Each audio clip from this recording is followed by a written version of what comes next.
Tahimik lang naman ako, pero ako na naman ang may sala.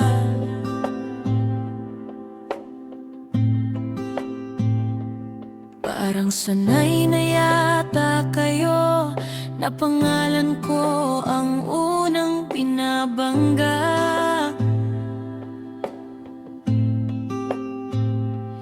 Di nyo man lang tinatanong kung ano ba talaga ang totoo.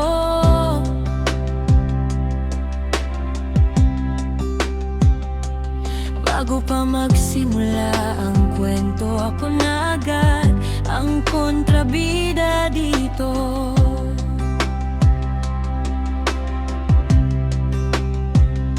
Nakakapagod din maging bato, laging tinitiis ang sakit sa loob po. Di nyo alam bawat salitang bitaw nyo, may sugat na di na lang ipinapakita ko. Ako na naman, ako na lang palagi. Kahit wala akong ginawa, sa'kin lahat bumabagsak lagi. Ako na naman, ako na lang daw may mali sa paningin ng mundo. Ako ang laging sinungaling. Kahit totoo naman ang sakit na dinadala ko, ako na lang talaga, sanay na yata kayo.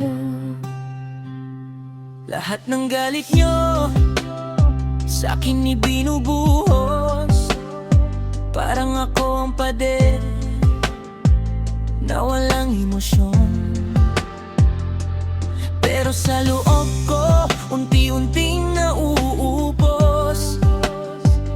Di nyo ba nakikita, tao rin ako, may rason. Gusto ko ring marinig minsan ang salitang naiintindihan kita, pero ang naririnig ko lang, kasalanan mo yan, umamin ka na. Nakakanggal ay din maging matatag kung wala namang kumakampi kahit saglit lang sa bawat pagturo nyo ng daliri. Ako ang unang sinusunog kahit walang apoy. Ako na naman, ako na lang palagi. Kahit wala akong ginawa, sa'kin lahat bumabagsak lagi. Ako na naman, ako na lang daw may mali sa paningin ng mundo. Ako ang laging sinungaling. Kahit totoo naman ang sakit na dinadala ko, ako na lang talaga, sanay na yata. Hindi nyo ba naisip kahit minsan na napapagod din ang taong tahimik lang nasa likod ng ngiti? May luha na tinatago, ako'y napapaisip, kasalanan ko ba talagang magmahal at manahimik na lang? Kung magsasalita ako, masama pa rin, kaya pinipili ko na lang lunukin ang hinanakit. Pero sana isang araw marinig nyo rin yung boses ko na matagal nyong di pinapansin.